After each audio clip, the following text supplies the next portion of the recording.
Deixa eu me arrumar primeiro. Senhor presidente, senhoras e senhores deputados, deixei passar um pouco tempo, senhor presidente, para refletir sobre o périplo da chamada blogueira cubana pelo Brasil, Ioane Sanches. A impressão que um ou outro poderia ter, tendo em vista a ampla cobertura a ela deferida pela mídia brasileira, é de que se trata de uma grande liderança em Cuba, uma pessoa que tem representatividade, uma pessoa que tem uma atuação política capaz de mobilizar o governo cubano a qualquer reação interna, porque dentro de Cuba a senhora Ioane transita sem grandes dificuldades, porque se tudo o que ela fala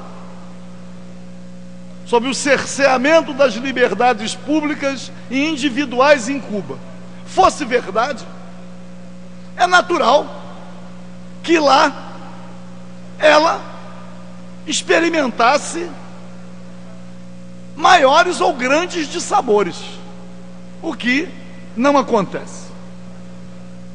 Veio ao Brasil e, sob o patrocínio de setores conhecidos da política brasileira, setores liberais no sentido perverso do modelo econômico que privilegia o capital em detrimento do trabalho, e outros que têm uma identidade de apoio à ditadura no Brasil, ao massacre dos trabalhadores no campo, aqueles que acompanharam, que participaram dos eventos da Ioane, são conhecidos, são todos conhecidos.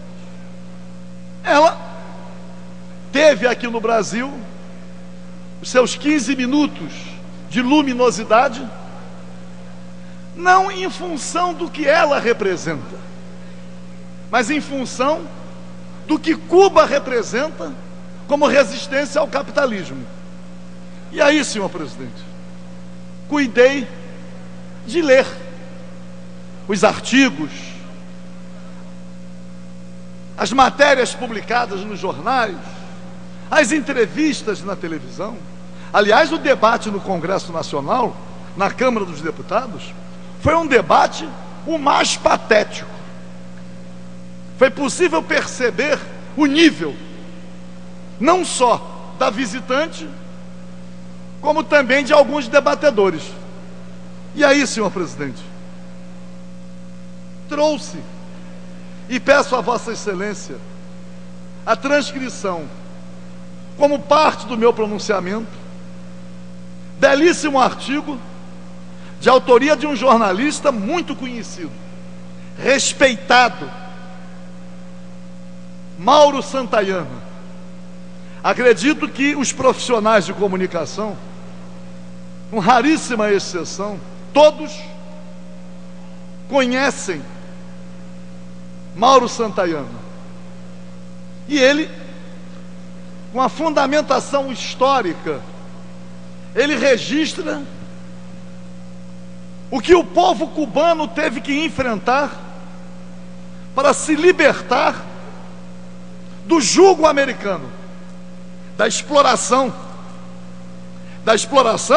não apenas de suas riquezas, da exploração não apenas do suor dos seus trabalhadores, mas acima de tudo da exploração de suas mulheres, porque Cuba era identificada no tempo de Fulgêncio Batista, títere americano, como uma espécie de bordel à disposição dos magnatas americanos.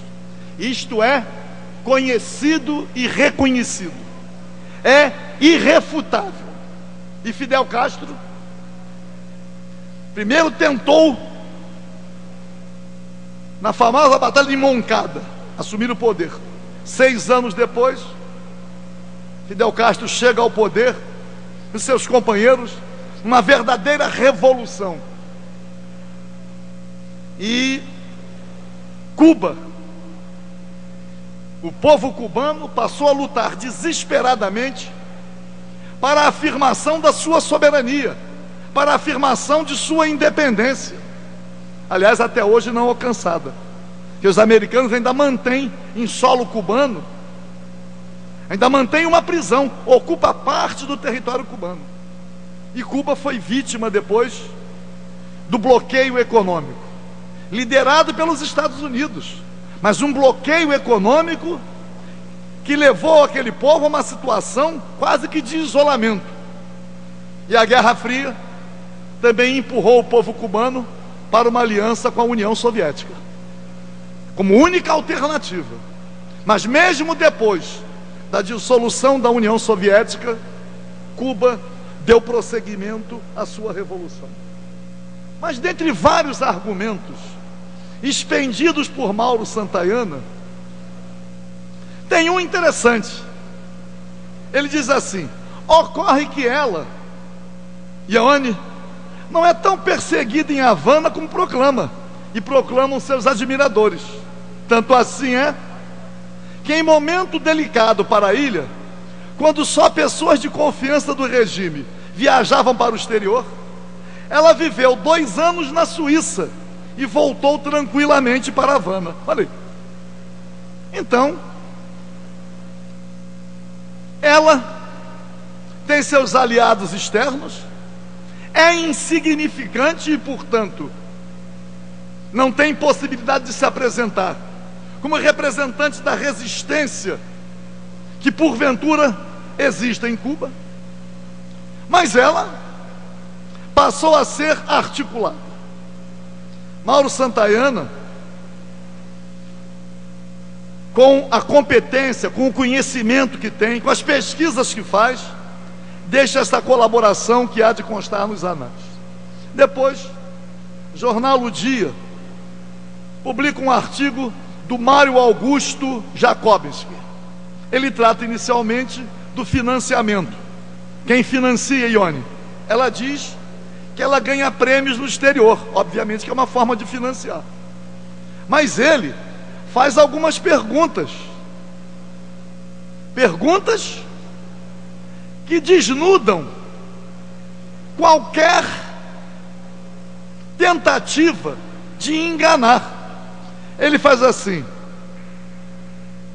como Ione faz para conectar-se à internet se afirma que os cubanos não têm acesso? Como é possível seu blog usar o sistema de pagamento em linha que nenhum cubano residente na ilha utiliza por causa das sanções? Como pode dispor de copyright para seu blog enquanto nenhum outro blogueiro cubano pode fazê-lo?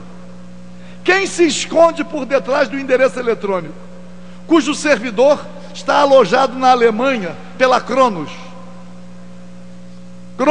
AG Rosenburg, registrado sob o nome de Joseph Biechelli, que aloja também sítios na internet da extrema-direita.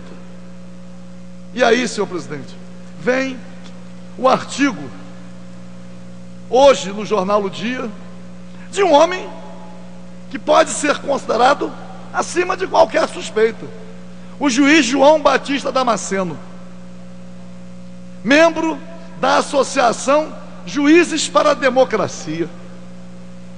Ele aqui demonstra claramente que Ione representa uma farsa, e ele lembra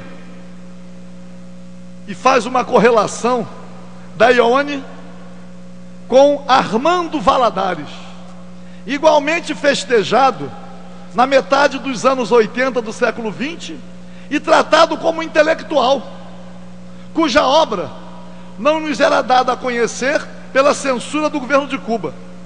Valladares pediu asilo aos Estados Unidos, o que foi concedido. Adquiriu a cidadania norte-americana e foi nomeado embaixador na Comissão de Direitos Humanos da ONU nas administrações Reagan e Bush pai. Depois, nunca mais se ouviu falar dele. Seu livro, pela sofrível qualidade, não mereceu reedição.